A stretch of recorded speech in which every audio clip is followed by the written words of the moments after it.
Today I am really excited to interact with intellectual and academic audience. Myself, Robina Dalal, representing Station Info Services Private Limited, Gujarat. From 2 days, we are discussing continuously on technology, on employability, on skills. So, I feel that you will really agree with the statement where it is said that in the 21st century, everyone in the world can compete on an equal footing with everyone else. Therefore, the difference between success and failure will be the ability to communicate and to understand.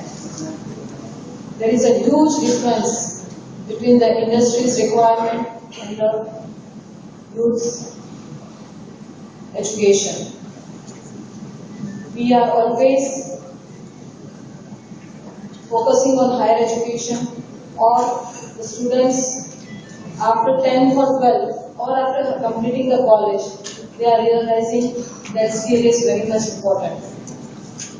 But why not to inject this skill at the school level itself? Because schools are the spinal cord of education.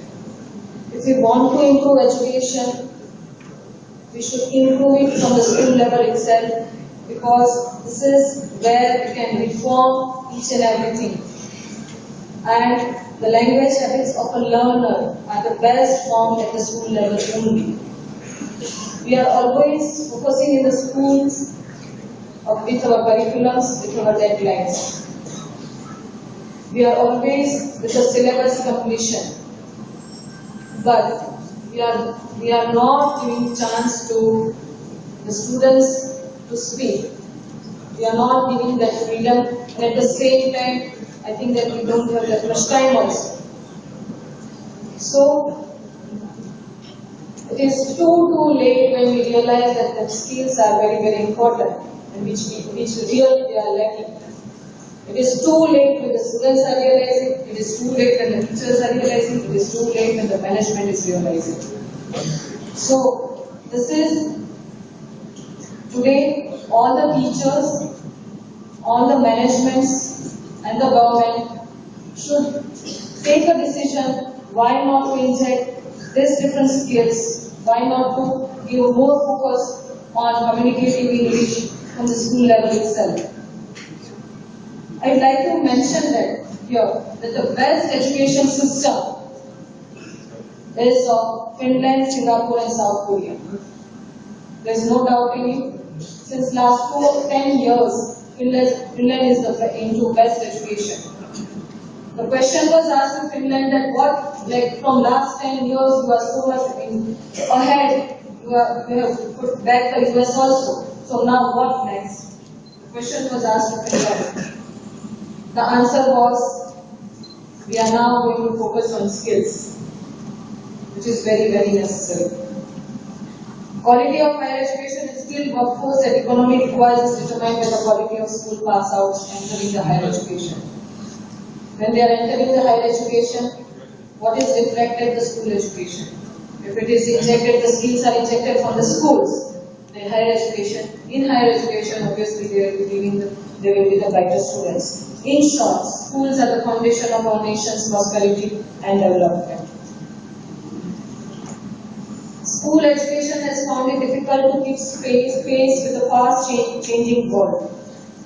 As I said that school education is so tricky that the US also lags behind and is rated average in the international rankings compared to Finland and Singapore. There are many lessons to be learned from the great school systems of the world.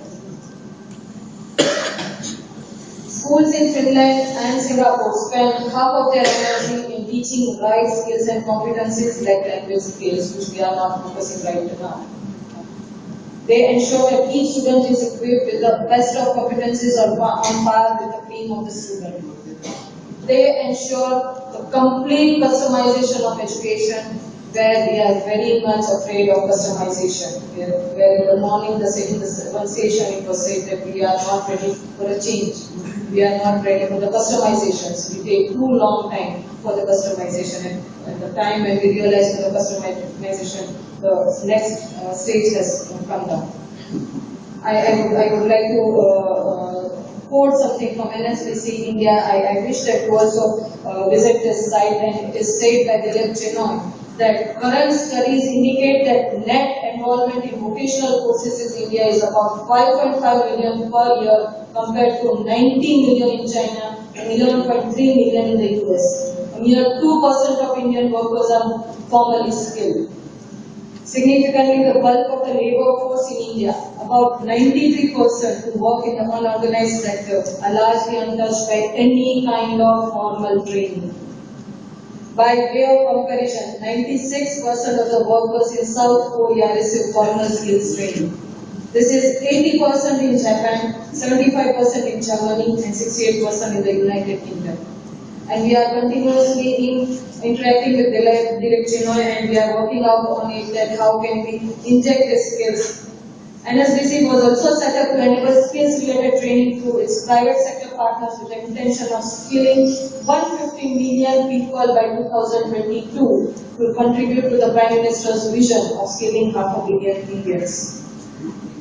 Now, this is very interesting, the scenario of Indian school education. In rural India, language skills are on the way. Across the country, in reading and comprehension, in class 6, only 30% students can read simple sentences. In class 7, this person goes to 39, and in class 8, it goes to 47 only. More than 50% students in school cannot read and understand English sentences. This is a Asal report. I wish you visit this site also. In this sort of dire scenario, students who graduate to higher education without basic reading and language skills go to relegation. These students are those who never be able to be a part of mainstream and will drop out at first opportunity only. We are always talking about 100% placements or giving placements, but are we training them? Are we giving them lab activities? We should just right away think over this. Are we giving them training on interview skills or group discussions? Many of the students who make the mainstream are of poor quality. It will mean the introduction of pilot project from 6th standard to 11th standard, excluding the board exams. Seeing the scenario of school, we have 70 sessions per class, 45 minutes considering. What will be the benefits to the students? Students have good subject knowledge, but soft skills are a problem. With soft skills, they can lead more and more careers, will be equipped with the 21st century. Skills training, not a choice but a compulsion. Students do not need it, they can not carry out their work without it. The students badly require skills training for the 21st century. It is now clear that for robust economic growth, the world needs human capital to meet the challenges. This is the stationary language lab. We call it as ICT enabled